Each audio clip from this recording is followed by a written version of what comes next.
Hello, everyone. I am excited to have another episode of Hush No More with Dr. Vanessa, and especially tonight. Why tonight is because we are going to talk about some creeps. But before I get started, I want to thank CTR Media Network for being our sponsor. You could check them out. They have a lot of amazing shows on their platform, TV, podcasts. So go to CTR Media Network and check them out because they're our sponsor, and I'm so grateful for them and Dr. Tina Ramsey. So follow their page and find out more about the services that they offer. So let's get into it. I don't even want to waste time. The creeps. I'll call them creeps. I really want to call them something else, right? The individuals who molest our children, I'll call it rape. They rape our kids. That's period. The ones who are predatory, the ones who are after them, the ones who love on them, right? And give them false love, give them gifts, right? That groom them. And I am just really heartbroken by it, but I know that there's something that we can do. That makes sense. It's something that we can do. And what we can do is hold parents accountable. Parents, you have to be accountable. I don't understand how individuals can let anyone watch their children. Anyone should not have access to your children. You shouldn't leave a man or another woman because I'm gonna tell you, it's not just the men that are abusing our children, it's also the women, right? So the creeps and the creepettes, if that's a such thing, right?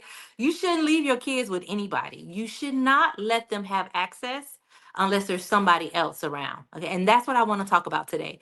What really stimulated this conversation for me was that we had a 13-year-old that was pregnant by an adult, right? So to me, that is absolutely wrong. We should not have children 13 years old. I remember giving birth at 18 and it was horrific. I can't even imagine at 13. But how did he get access to her? How did he impregnate her, right? How did he have that much time alone with her to be able to get her pregnant? And it's not one of these things where it's unfounded. They did DNA test and that child was his, right? So how do we prevent that? First of all, parents, you got to start having conversations with your kids. This new generation is not like my generation or my mom generation before us. They are very intellectual. They have access to the World Wide Web. They have conversations, right? That are very mature. This today, I was talking to my nephew, and he's 6, and he was talking about when he get big enough to go on a date. And I said, "What do you know about a date?" Right? So we had a conversation. Our children are very informed now, right? And so I want you to remember that it's not this baby thing. You have to have the conversations with them, and you have to be open and honest with them. When do these conversations start with your children to protect them from what I call creeps on on live, right? It starts when they're in Pampers. When you're changing their Pampers, it is this is your safe space. This is a space that only mommy and daddy can touch, right? You have them conversation with them. The fathers having those conversations with their children when you're changing their diaper. It starts that early that they have a choice over their body. They can protect their body. This is a safe space from their body, right? One of my clients always talk about the bathing suit zone. Anywhere that your bathing suit touches is your private space. And I love him for that. And I'm hoping that he gets that nonprofit off the ground because the bathing suit zone is a really good way to explain it to your kids what can be touched and what cannot be touched. It is not too early to start having these conversations. Why do I say that? When you have 18-month-olds that have syphilis, that is crazy. When they have STDs in their babies, that is crazy. It is some crazy people out here, right? And so you have to really be vigilant about what do you do with your children, okay? If we look at our kids, right? 1 in 4 girls and 1 in 6 boys are sexually assaulted. And that's what I call it. It's not no molestation. That sounds a little simple, right? They are being abused. 1 in 4. So if you go into a room and you count 4 girls, one of those girls have been touched by an adult. And 90% of those are by someone that they know. It's not the stranger danger. Y'all want to talk to your kids about stranger danger. That's a good conversation, but it's also a conversation that should be had about the individuals in their family, the aunts, the uncles, the cousins, right? The brother that's at the babysitter's house, right? All of these you have to have conversations about. And last week we talked about the church. You have to look at the pastors, the priests, the priests, the bishops. Look at those individuals too. The coaches, the teachers, right? Those individuals have access to your kids and they get into professions, right? That they can have access to your children. So you got to think about that. Why are you around these little kids? What makes you do that? And so it starts with the conversation. And the statistics don't lie. I meet so many adults that never told their parents that they were assaulted, that they were touched, that they were molested. And you best to believe that incest is real. Sibling abuse is real. There are a lot of adults that's coming out now that's talking about the brothers or the cousins, the sisters that molested them. And a lot of times it's same on same sex. So leaving the door closed is a no. Right? No doors should be closed in your house. When all the family come together, and remember how we used to all the cousins and the kids be in a room together and they had the door closed? It is a no. There are no closed doors that should be in your house because we don't know who's doing this to our children. Okay. So and I know y'all can hear like this passion in my voice, and it's there because I am really vigilant about our children and making sure that they understand that this is happening to them, right? What does it look like? What does abuse look like for your children? Okay. When their attitudes change, when they start getting angry or they're emotional, right? Or they become very secretive and they don't want to talk. If your child was potty trained at a very early age and now all of a sudden that child is wetting the bed, right? Or they're very skittish or they don't want to go around certain family members or friends, right? Why? If their behavior was normal, now all of a sudden they're really acting up in school, they are jumping off the chairs and they're rude to the teachers and they're mean and they're angry. Why? If they start doing drugs early, why are they doing drugs early? Middle school and elementary kids are doing drugs. They are bringing them from home. Okay. They're going into your kitchen, they're going into your bathroom, and they're bringing them from home to the other kids. Or they're getting your vapes, right? Some of you are just leaving your vapes around, and your kids are getting access to your vapes. They're getting access to your alcohol. The schools here no longer allow water bottles. Why? Because these kids was bringing vodka to school in water bottles. They are starting very early. And so you have to look at that. If your child has an addiction, why does your child have an addiction so early? Okay, those are some of the signs that as parents, you really have to look out for. Okay, I really want you to look out for them. The babysitter, those babysitters are not always the right person that should be at your house or the daycare centers, right? They shouldn't have access all the time without a pop up. If someone is watching your child, you should pop up at different times. Don't be so predictable. You pop up at different times so that you can make sure that they're just not expecting you so that you can see what's going on. Okay. Pop up on a babysitter. And even those teen babysitters, some of them are absolutely horrible, right? The girls will have sex with the boys and introduce that to them very early. Okay. And even at the daycare centers. So I want y'all to be very vigilant to pop up on them to say, hey, I'm just coming early. I got off work early and come. If they don't allow you to do that, right? If they don't want you coming in, then that's a problem. And that's a big red flag. Is that should that be the place that you should be? Okay.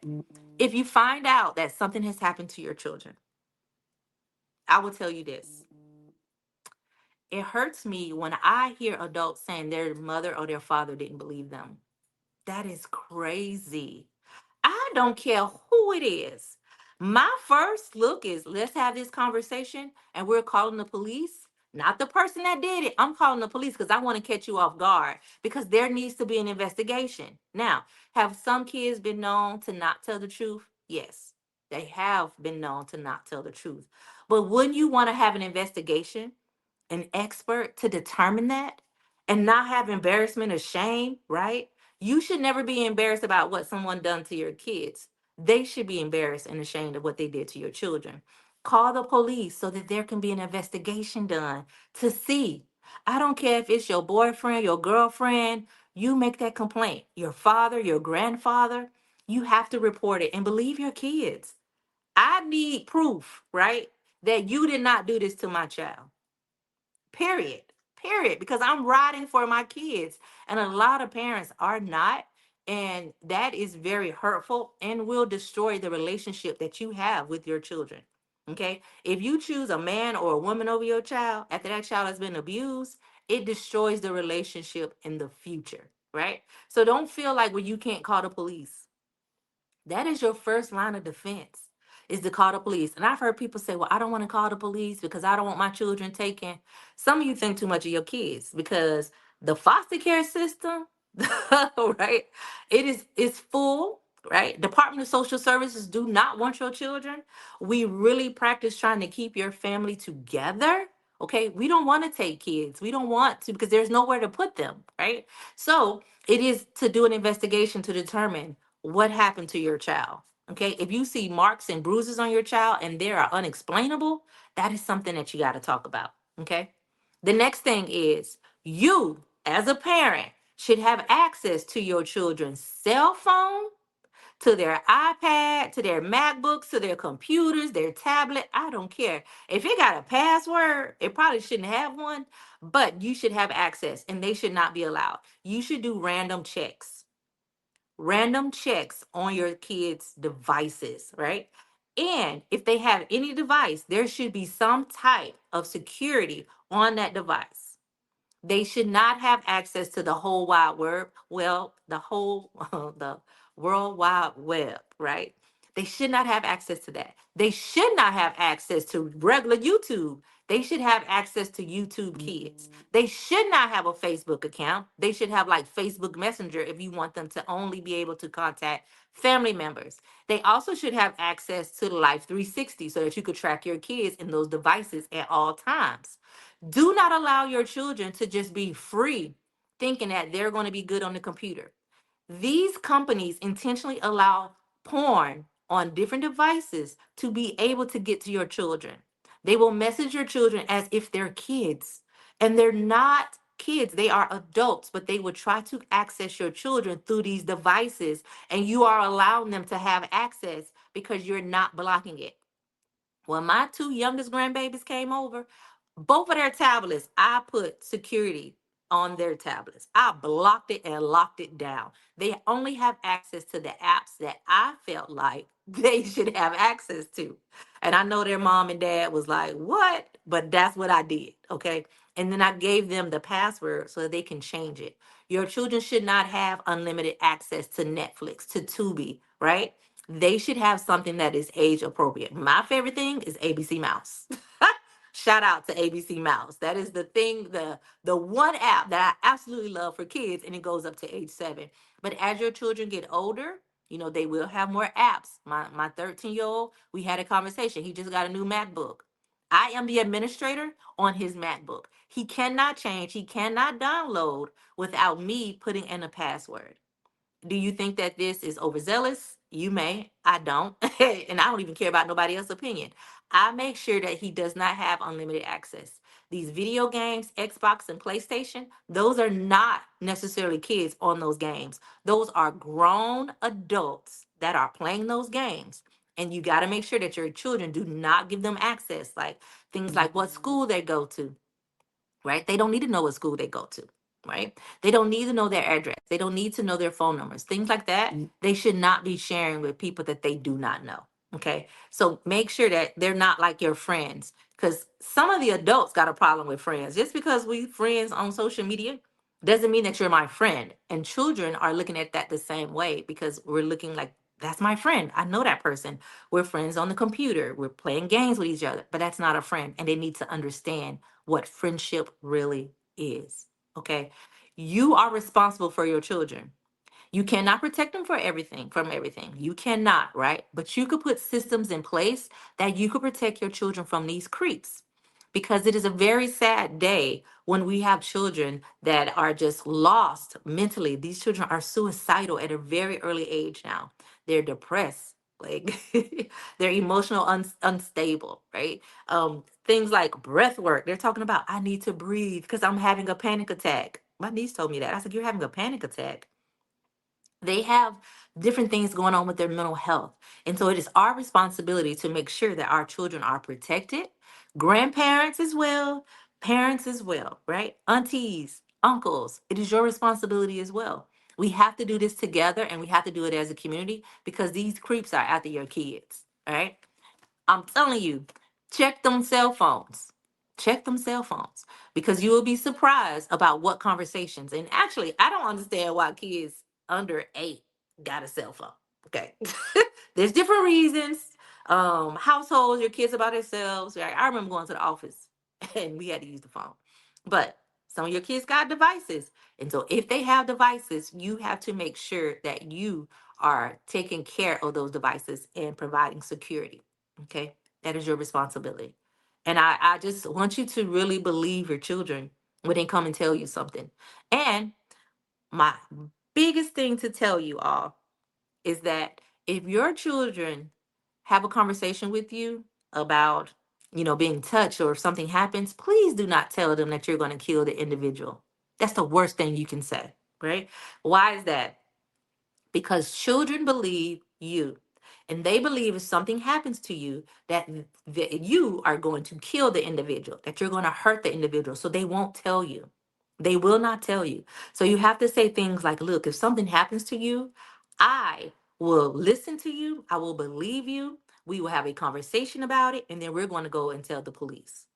Have that conversation with them. Don't do the threats, because your children will not tell you if you're threatening. I know it makes us feel like we're supporting them, but they're looking at that as, no, I can't tell my mom and dad. The other thing, if they talk to you, right, about anything that happened to you, right, they are the most important. It's not about you. It's not about your emotions. It's about how they feel in the moment, and make them feel validated, make them feel seen, make them feel important. It is about them in that moment. Okay. You also want to have conversations about, if somebody tell you that they're going to hurt me or harm me, don't believe it, because I'm a strong person. I could take care of myself. Please tell me anyway. Because a lot of times they will tell the kids, if you tell, I'm going to make sure that I kill your mom, I'm going to kill your dad, I'm going to do something to them.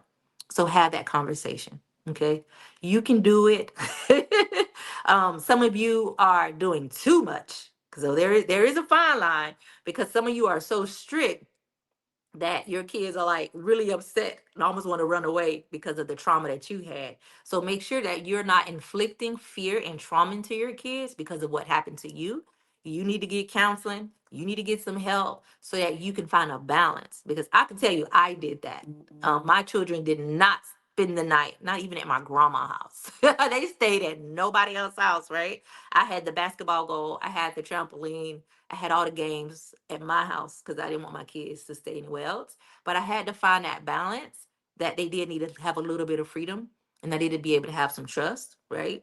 But I don't believe either that your kids should be staying over people's house. So you really have to find that balance, but don't allow your trauma to make you put a chokehold on your children that you can't really properly help them because you can't help yourself. And now what happened to you, you think going to happen to your children. And that's not necessarily true, but we want to put things in place to be able to protect them. Okay. I need you to love on your babies, make them feel safe, make them feel seen and heard. And if something happens to them, how can I help you? What do you need from me? That's part of the conversation, right? And we can do it because these creeps are out there. They are preying on our kids. And it is absolutely horrible. It's absolutely disgusting. And I just think that we could do this as a community to watch out. And God gave us all like this intuition in your gut. If something tell you something not right, it's not right. If somebody buying your kids stuff all the time and your kid's not that special, right? They buying your kids stuff, you gotta watch that, right? If they always want to be around your child, why? Why do you always want to be around my child? Right? You got to pay attention. If it's something don't sound right, don't feel right, pay attention. Right? If you met somebody 3 months ago and now you introducing them to your kids and your kids get to stay with them, that's a no. You don't know them people. You do not know them people. Stop allowing somebody that you're dating to meet your children and to spend time with them and spend intimate time with them, because it's not right. Okay. I remember I was talking to a gentleman and he said he didn't realize that the abuse that his mom was doing to him was wrong until he was in high school. His mom required him and his friends to bathe her, right? To bathe her. And so he was talking to his friends after school, and and I'm laughing because the way he said it in his face, he was just like, he was so surprised when he said, look, I can't play football because I have to go home and bathe my mom. And they was like, what do you mean, bathe your mom? And he was like, I have to bathe my mom, so I can't play football. And they started telling him, that's not normal. You ain't supposed to bathe your mom, right? And then they had a whole conversation. Some of these mamas not right. Do not let your kids go to every mama house. Okay, just because she a single mom and she got kids, don't make her right. I'm gonna tell you. Some of these women are absolutely horrible. And they laugh and say that they're Krugers. No, you're a child molester. You're a rapist, just like the men are. And I don't hold back from that. The women are doing the same thing as men are doing. And it is not right and it's not fair. Do not trust a woman and do not trust a man around your kids. Okay? They need to be vetted. They need to be vetted. And when you come back, you pay attention to how your child is acting, how they're feeling, because it is real out here in these streets. Okay? If 90% of these children do not tell what happened to them, is it your child? Has your child made the decision not to tell? And we hope not, because we want you to help them. But I help people every single day that have trauma from childhood that is struggling. Okay? That is struggling. But good relationships and good conversation is priceless. And I honor you all as parents, as grandparents, as aunts and uncles. It takes all of us. It takes all of us. And giving your child permission. If they don't like somebody, they don't like that person. They're a good judge of character. If they don't want to sit on Auntie Gina lap and Uncle Bob lap, they don't have to. If they don't want to hug, they don't have to. They don't like that person. And that is okay. Because we're not going to like everybody. Okay? It is okay. Let them have that. Because when you stop them from having control of their body, what happens is they believe that they don't have control because you told them that they have to do this. They do not have to. That is their body. And they don't have to hug. They don't have to kiss. They don't have to do any of that. Okay? Any of that. Because some of these individuals, even in our family, are disgusting. Are absolutely disgusting. Last week I told y'all about my uncle, and he was the pastor, and he was disgusting. Okay? He was disgusting. So we never know who are around our children, but I want you to love on these babies. If they're acting up, figure out why. Why is your child acting up now when they wasn't giving you any problems before? What happened in their changed behavior? Okay? What happened in their behavior? And why they acting this way? And I don't want to scare y'all because there's some amazing people out here, but I do want you to know that there's a lot of creeps, okay? And I want you to make sure that you be gentle with these babies and you pay attention to them, be interested, okay? And encourage them, elevate them, empower them, okay? So that they could be productive citizens without trauma and can find healthy relationships. Peace and blessings to you all. Thank you for tuning in and listening to my rant about these creeps because I don't want any more girls that are pregnant from grown men. That is crazy, y'all. That is crazy. And it's our responsibility to do it. Okay? It is our responsibility. You could follow us at hushnomore.org. Please, if you this is your first time on the Hush No More page, follow our page for information. Just follow us to just have amazing events. We do have our Puerto Rico trip coming up in June. I would love for y'all to come to that. We have our military sexual trauma retreat coming up in April. We do some amazing work because you can heal. And some of you that are just watching this have experienced the childhood sexual abuse that I'm talking about. And so you know it's real, but you haven't really tackled it and started this healing journey, right? But you can. You can heal from that and really address it. Okay. So I honor all of you. My grandmothers, I'm a GG. So if you a nana, a G mom, me mom, grandma, granny, watch your grandbabies, okay? Watch them sugar babies. It's our responsibility. Grandfathers, it's your responsibility to do this together. I'm a super auntie. I be waiting for somebody to do something slick, okay? I make sure I hold that safe space for them. And you make sure you got somebody to hold a safe space for your kids. Peace and blessings to you all. And thank you for tuning in. And I hope to see you next Tuesday, same time, same place, 7 p.m. Eastern Standard Time. And if you are on my podcast, thank you for choosing Hush No More with Dr. Vanessa to listen to. Peace, y'all.